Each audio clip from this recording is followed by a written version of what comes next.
कैमरे स्क्रीन में हैं हमारे साथ आगरा दक्षिणी विधानसभा के प्रत्याशी योगेंद्र उपाध्याय जी, वर्तमान में भारतीय जनता पार्टी के विधायक, और कैमरे पर मेरा साथ दे रहे हैं गौरव। चुनावी लहर अपनी पूर्णता की ओर है और विधानसभा चुनाव 2022 के प्रथम चरण का मतदान में अब कुछ ही घंटे शेष हैं।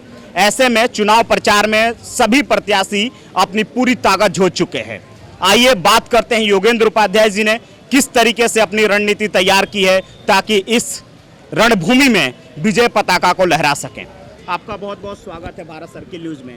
कैसे तैयारी चल रही है? बहुत नज़दीक है, समय बहुत कम है और जनता को लेकर इतनी बड़ी डीलिंग चल रही है आपकी। देखिए, मेरे नेता मोदी जी के काम, मेरे नेता योगी जी के काम। मोदी जी ने देश का सम्मान और स्वाभिमान बढ़ाया और अंतिम छोर पर बैठे हुए व्यक्ति की आवश्यकता पूर्ति को पूरा किया। ऐसे योगी जी ने जो गुंडा राज करके आगे उत्तर प्रदेश माना जाता था, एक बीमार प्रदेश माना जाता था, आज उत्तर प्रदेश में सुरक्षा और कानून व्यवस्था बहुत अच्छी स्तर पर पहुंच गई है और जो पिछड़ा और बीमार राज माना जाता था वो कई फील्डों में प्रथम, द्वितीय, तृतीय स्थान पर पूरे देश में। एक तो ये हमारा आधार है वोट मांगने का।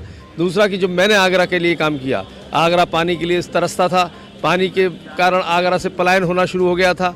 मैंने आगरा को गंगा जल दिया। आगरा में पहले पानी था ही नहीं, 400 MLD पानी की ज़रूरत थी आगरा में और मात्र 100 MLD पानी यमुना से उठा पाते थे और वह भी गंदा पानी। आज मैंने आगरा अपने कार्यकाल में आगरा को 350 MLD गंगा जल प्रतिदिन आ रहा है और 100 MLD यमुना जल। इस तरह अब इफरात में पानी है आगरा के लिए और शुद्ध गंगा जल मिल रहा है। एक इस आधार पर वोट मांग रहा हूँ। जनता मुझे स्नेह कर रही है और स्नेह में गंगा लोगों ने मुझे आगरे का भगीरथ भी कहा है।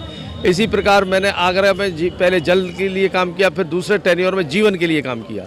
यानी अस्पताल, SN मेडिकल कॉलेज आगरा का एक बहुत ऐतिहासिक और बहुत प्राचीनतम मेडिकल कॉलेज है।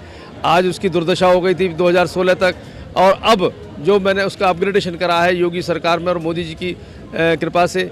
जब मैंने उसके बारे में विषय में मोदी जी को लिखा तो मोदी जी ने उसको प्रधानमंत्री स्वास्थ्य सुरक्षा योजना पार्ट 2 के मैं उसको लिया और उसको सुपर स्पेशलिटी विभाग खोलने की अनुमति प्रदान की और 400 करोड़ रुपया केंद्र ने प्रदेश सरकार को दिया। प्रदेश सरकार ने 100 करोड़ करके आज उसका अपग्रेडेशन हो चुका है। वहाँ पर सस्ता और सुलभ अस्पताल इलाज मिल रहा है और एम्स स्तरीय सुविधा मिलने का रास्ता प्रशस्त हो चुका है क्योंकि लेडी लाइल हॉस्पिटल को उसमें मर्ज करा के 67.5 एकड़ ज़मीन मिल चुकी है।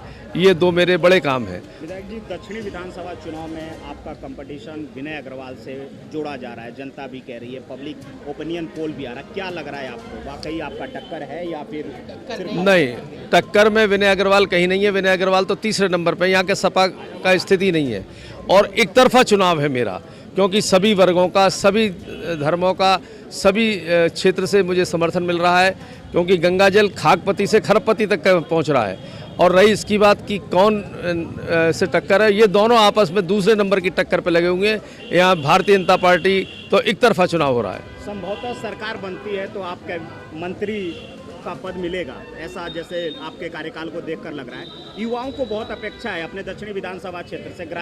शहर के युवा हैं, बेरोजगार है, बहुत सारी उनके पास समस्याएं हैं। किस तरीके से उनको अपनी तरफ लाना चाहेंगे और उनके लिए क्या सुविधाएं देंगे? देखिए, जहाँ तक आपने कहा कि चुनाव के बाद, जीतने के बाद मंत्री बनना ये तो पार्टी तय करती है, पार्टी का नेतृत्व तय करता है किसको कौन सी जिम्मेदारी दें। जहाँ जो जिम्मेदारी मिलती है हम तो उस काम को करते हैं। और रही इसकी बात कि बेरोजगार नौजवानों के लिए, तो हमारी सरकार ने इस बार इतने बेरोजगार नौजवानों को नौकरी दी है और सबसे बड़ी बात कि बिना एक भी रिश्वत दिए सीधे या तो MLA ने, क्षेत्रीय MLA ने उनको अपॉइंटमेंट लेटर दिए हैं या माननीय मुख्यमंत्री ने लखनऊ में दिए हैं।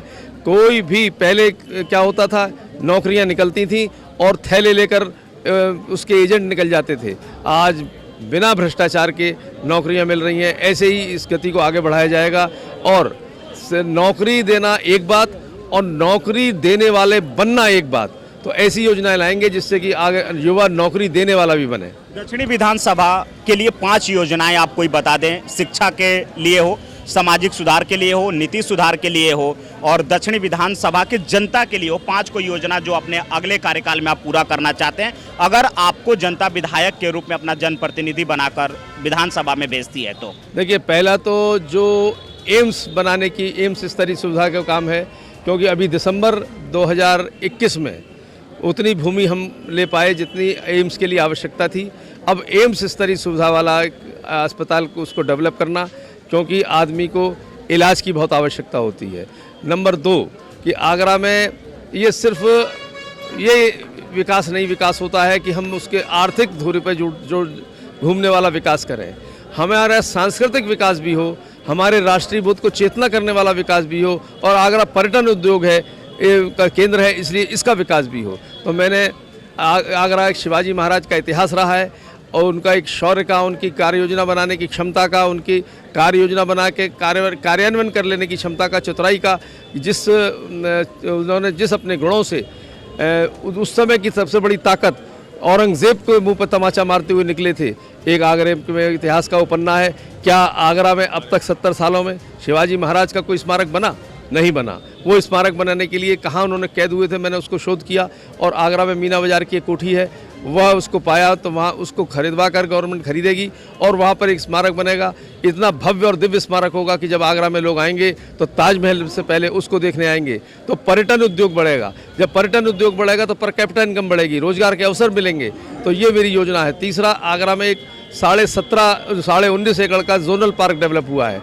उस जोनल पार्क को सिर्फ पार्क नहीं बनाना, चौपाटी नहीं बनाना, उसको मैंने थीम दिया है कि गीता गोविंद वाटिका करके उसको विकसित किया जाए। यानी कृष्ण लीलाओं का चित्रण हो, कृष्णकालीन उसमें वनस्पतियां हो, वृंदा यानी तुलसा का एक वन हो, मुक्ताकाशी मंच हो जहाँ कृष्ण की लीलाओं का वर्णन हो, ऐसे लीलाएं रात में हो तो पर्यटक रात को रुकेगा, आगरे का पर्यटन उद्योग बढ़ेगा और एक सांस्कृतिक चेतना को विकसित करेगा। ये मेरे कार्य आगे। विजन क्लियर है, मिशन भी क्लियर है।